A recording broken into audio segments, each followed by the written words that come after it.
they finished was so cool for me. I mean, I feel like I had goosebumps just that whole time because we're rallying over these dunes in this big truck and Hubert's just beaming. He's so excited to tell me. You can hear like the adrenaline in his voice even. For him just to be on the sand going, right there, it was right, I got the BMW flag, I ran down the beach, you know, it's just unreal to hear the stories and to be there with him. In 1981, when I won the race the first time, somebody stopped me slightly before the finish, you know, and gave me a flag. I finished the race waving my BMW flag. I was proud to win the race, and it was so crowded, you know, for me. It was the first time I experienced that. Having everybody cheering you, hello, congratulations, oh yeah, he's the winner, he's the winner. I mean, that's something you cannot forget, you know. We did have a fun camp out and we had a great conversation. You know, hearing his stories about camping through the rally was pretty gnarly. We had a handful of local guys there with us and it was so neat to get to interact with them. And there's, you know, some language barrier there, but once they realized that Hubert was part of the Paris-Dakar, they were just wide-eyed and I think a little starstruck. One of them was saying, you know, when he was little, he would go and he remembered watching the race finish, which judging by his age, it was probably right around the time Hubert was winning. So that was pretty cool.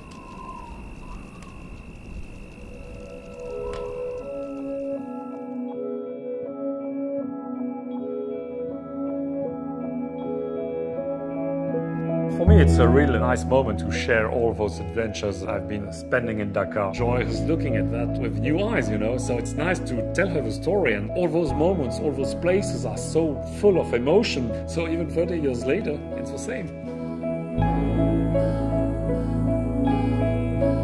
I think if I have to go back, what was the strongest for me is when I understood that I was going to win the first time. I was on my bike, on the road, going to Dakar, so we had still 200 k's to go. But I knew at this moment that it was done, my life had changed, that I was going to win. And this moment was so strong, I will never forget it.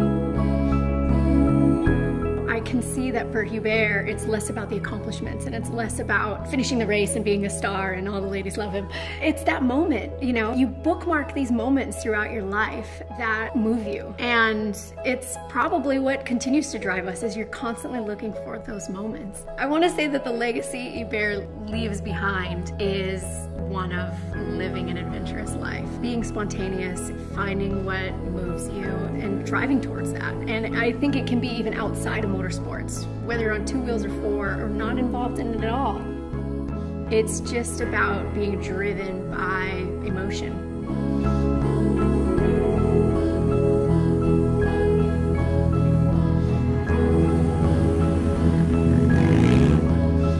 I think since the very beginning, what's the most exciting for me of riding a motorcycle is freedom. As soon as you get on a bike, you feel freedom. Riding a bike, you know, you're so exposed to elements. You're on your own in a lot of ways. You're experiencing things in your own mind and, you know, for your own self. But gosh, you see so much more. And I think people are drawn to bikes because they elicit some kind of an emotion. For me, a big part of the bikes is the history that comes with them. For example, having these Dakar bikes and being able to tie that to Hubert and learn more about it. I guess for me then, being able to meet him, it kind of ties the whole thing up with the boat.